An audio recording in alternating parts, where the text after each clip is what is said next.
नमस्कार, आपण बघत आहात उमेश 24 चॅनल. गडचिरोली जिल्ह्यातील अहेरी तालुक्यातील मरी गुडम गावाचा अनेक वर्षापासून रखडलेला रस्ता अखेर मार्गी लागला असून ग्रामस्थांमध्ये आनंदाचे वातावरण निर्माण झाले आहे. स्वातंत्र्यापासून रखडलेल्या या रस्त्यामुळे गावकऱ्यांना मोठ्या अडचणीचा सामना करावा लागत होता. विशेषतः पावसाळ्यात वाहतूक पूर्णपणे ठप्प होत होती. अहेरी तालुका युवा पत्रकार संघटनेच्या सातत्यपूर्ण प्रयत्नामुळे हा प्रश्न मार्गी लागल्याची भावना ग्रामस्थांनी व्यक्त केली. पत्रकारांनी हा मुद्दा प्रशासनापर्यंत पोहोचवल्यानंतर रस्त्याला मंजुरीही मिळाली. सध्या माती व मुरुम टाकण्याचे प्राथमिक काम पूर्ण झाले असून उर्वरित काम लवकरच पूर्ण होणार आहे. यापूर्वी रस्ता नसल्यामुळे रुग्णांना रुग्णालयात नेणे किंवा आपत्कालीन परिस्थितीत मोठ्या अडचणीचा सामना करावा लागत होता. आता रस्त्याचे काम सुरू झाल्याने ग्रामस्थांना मोठा दिलासा मिळाला असून लवकरात लवकर रस्ता पूर्ण करण्याची मागणी नागरिकांनी प्रशासनाकडे केली आहे.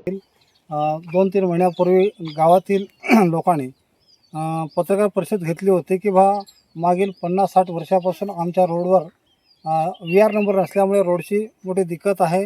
या ठिकाणी अनेक नेते लोकांना निवेदन देण्यात आले, अधिकाऱ्यांना निवेदन देण्यात आले, मात्र कोणत्या प्रकारचे कोणीही प्रयत्न करूनही होत नव्हता.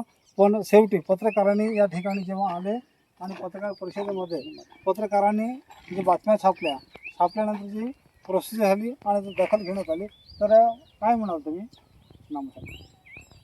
सर नाही का, आपला रोड नाही का मागील म्हणजे 50 वर्षापासून पूर्वी नाही का, तेव्हापासून नाही का अजूनपर्यंत नाही का कोणी पत्रकारित नव्हता, काही नाही, कोणी म्हणजे नाही का आमच्या रोडाची काही हे नव्हता. मग 2 महिन्यापूर्वी नाही का पत्रकार आले, हे ते व्हिडिओ हे सर्व बनवले. तेव्हा नाही का मग आता सर्व म्हणजे नाही का ते ट्रॅव वगैरे दिलं होतं ना मी.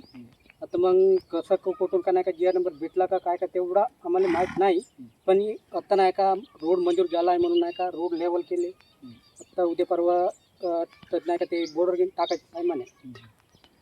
तर रोड बनण्यापूर्वी कशी अवस्था होती? रोड बनण्यापूर्वी मोठं चिखल, ॲम्ब्युलन्स निघत नव्हता, साधा सायकल निघत नव्हता, टू व्हीलर तर मोठी परेशान. मग अशा अडचणीमध्ये तुम्ही कसे यायचे? आम्ही नाही का सर इथून नाही का पैदल जात होते आपला मेन रोडपर्यंत.